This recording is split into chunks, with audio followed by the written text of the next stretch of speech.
राधे राधे। राधा रानी जन्म कथा। पुराणों के अनुसार भाद्रपद मास शुक्ल पक्ष अष्टमी तिथि को राधा रानी का जन्म हुआ था। राधा रानी का जन्म मध्याह्न में दोपहर 12 बजे सोमवार के दिन हुआ था और इसी दिन को राधाष्टमी के रूप में मनाया जाता है। राधा का जन्म साधारण नहीं है अपितु चमत्कारी है। ब्रह्म वैवर्त पुराण के अनुसार राधा भी श्री कृष्ण की तरह ही अनादि और अजन्मी है, अर्थात उनका जन्म माता के गर्भ से नहीं हुआ है। राधा रानी से जुड़ी पौराणिक कथा के अनुसार एक बार राधा रानी गोलोक से कहीं बाहर गई थी। जब इस बात के बारे में भगवान श्री कृष्ण को पता चला तो वह विरजा सखी के साथ विहार करने लगे। जब किशोरी जी गोलोक में आई तो उन्हें इस बात का पता चला और वह क्रोधित हो गई। राधा रानी ने विरजा को श्री कृष्ण के संग विहार करते हुए देखा तो कृष्ण को भला बुरा कहने लगी और विरजा सखी का भी बहुत अपमान किया। राधा रानी को क्रोधित देखकर विरजा नदी रूप में वहां से चली गई, परंतु राधा का वह क्रोध श्री कृष्ण के मित्र श्री धामा को सहन नहीं हुआ। उन्होंने राधा से ऊंची आवाज में बात की और उन्हें अपमानित किया। इस बात से देवी राधा और भी ज्यादा क्रोधित हो गई और क्रोधावस्था में श्री धामा को यह शाप दिया कि अगले जन्म में वह एक राक्षस कुल में जन्म लेगा। इस बात पर श्री धामा ने कहा, तुमने मुझे अपने शाप से नीचे गिरा दिया। मुझे असुर योनि प्राप्ति का दुख नहीं है, पर मैं कृष्ण वियोग से परेशान हो रहा हूँ। इस वियोग का तुम्हें अनुभव नहीं है, अतः एक बार तुम भी इस दुख का अनुभव करो। और श्री धामा ने भी क्रोध में आकर देवी राधा को पृथ्वी पर मनुष्य रूप में जन्म लेने का शाप दे दिया। इस शाप के कारण भविष्य में श्री धामा शंखचूड़ नामक असुर बना और देवी राधा को कीर्ति और वृषभानु जी की पुत्री के रूप में जन्म लेना पड़ा। कथा के अनुसार जब श्री धामा और राधा ने एक दूसरे को शाप दिया तो उसके बाद श्री कृष्ण चिंता में ग्रस्त होकर राधा के पास आए और उनसे कहा कि देवी, आप पृथ्वी पर जन्म तो लेंगी लेकिन हमेशा मेरे आसपास ही रहेंगी।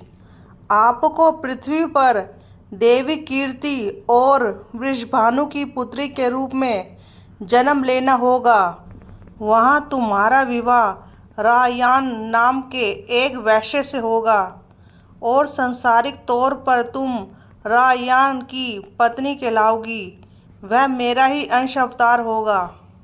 राधा रूप में तुम मेरी प्रिया बनकर रहोगी और कुछ समय तक हमारा बिछोह रहेगा। इसके बाद भगवान श्री कृष्ण ने देवी से कहा कि अब आप वृषभानु के घर में जन्म लेने की तैयारी करें। संसार की दृष्टि में राधा की माता कीर्ति गर्भवती हुई। धीरे धीरे श्री राधा के अवतरण का समय आ गया। संपूर्ण ब्रज में कीर्ति के गर्भ धारण करने का समाचार सुख स्रोत बनकर फैलने लगा। सभी उत्सुकता पूर्वक प्रतीक्षा करने लगे। वह मुहूर्त आया। भाद्रपद की शुक्ल अष्टमी मध्याह्न के समय आकाश में बादल छाए हुए थे। सहसा एक ज्योति प्रस्तुति ग्रह में फैल गई। यह इतनी दिव्य ज्योति थी कि सभी के नेत्र बंद हो गए। इसके पश्चात गोपियों ने देखा कि सहस्त्र सूर्य के समान तेज कांति के साथ एक नन्ही बालिका कीर्ति मैया के समक्ष लेटी हुई है। उसके चारों ओर दिव्य पुष्पों का ढेर है। उसके अवतरण के साथ नदियों की धारा निर्मल हो गई। चारों दिशाएं प्रसन्न हो उठी। शीतल मंद पवन बहने लगी। कहा जाता है राधा ने गर्भ में प्रवेश नहीं किया, कीर्ति ने अपने गर्भ में वायु को धारण कर रखा था और योग माया के संयोग से कीर्ति ने वायु को जन्म दिया। लेकिन वायु के जन्म के साथ ही वहाँ राधा कन्या के रूप में प्रकट हो गई। वृषभानु और उनकी पत्नी ने अपनी पुत्री के जन्म पर लगभग 2 लाख गाय का दान ब्राह्मणों को किया था। राधा रानी जन्म से ही आंखें खोलने को राजी ही नहीं थी। पिता और माता ने समझा कि वे देख नहीं सकती हैं, लेकिन प्रभु लीला ऐसी थी कि राधा सबसे पहले श्री कृष्ण को ही देखना चाहती थी।